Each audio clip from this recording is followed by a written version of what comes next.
Hello guys, এটা আমার প্রথম ব্লগ ভিডিও। তাও তোমাদের যদি ভালো লাগে লাইক কমেন্ট শেয়ার অবশ্যই করো, সাপোর্ট করো আমাকে, পাশে থেকো, সাথে থেকো। আর কি প্রথম করছি ডিম টোস্ট চা। আমি এখন ডিম টোস্ট বানাচ্ছি। সন্ধ্যেবেলা একটু টিফিনে ডিম টোস্ট একটু চা হলে ভালোই লাগে। তা আমি আটা গরম করে সরষের তেলটা দিয়েও দিয়েছি। ডিম পাউরুটিটা একটু সেঁকে নিয়েছি। এবার পেঁয়াজ কেটে লঙ্কা দিয়ে যেমনভাবে ডিম টোস্ট করে তেমনভাবে একটু ঘেটে নিলাম, খুন্তিটা দিয়েই ঘেটে নিলাম। দেখেন, দেখো কেমন তাটা গরম হয়ে গেছে। বাপরে, ছাকা খাচ্ছি মনে হচ্ছে। ডিমটাকে একটু ছড়িয়ে নেবো। আরে বাপরে বাপ, ডিমটা সেকেন্ড করতে গেলে মুড়ি পুড়ে যাচ্ছে মনে হচ্ছে। পাউরুটিটা আমি দিয়ে দিচ্ছি সাথে। এবার পাশের গ্যাসে আমি ওভেনটায় আমি একটু চা বানিয়ে দেবো। আমার বর সকাল থেকে বাড়ি ছিল না, উনি কলকাতায় গেছিলেন কাজে। তা উনি এখন আসলেন, আমি ভাত করিনি, সারাদিন খাইনি অবশ্য। ও উল্টো পাল্টা খাই, একটু ফুচকা একটু ভাজাভুজি এসব খেতেই ভালোবাসে।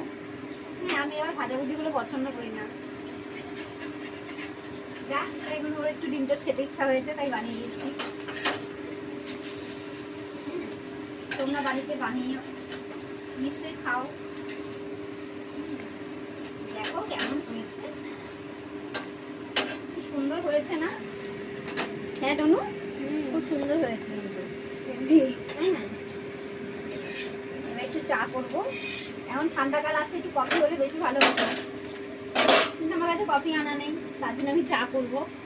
পাশে এটাতে চাটা বসিয়ে দিই। এই চাটা আমি খাবো, আমাদের ও আবার খায় না। চাটা বসিয়ে দিই। ডিমটাও হয়ে গেছে আমার, খুব সুন্দর। তুই চা খাবি না? চা তুই খাবি না? এখনই স্যার চলে আসবে, তখন স্যারের সাথে চা আবার খাবো।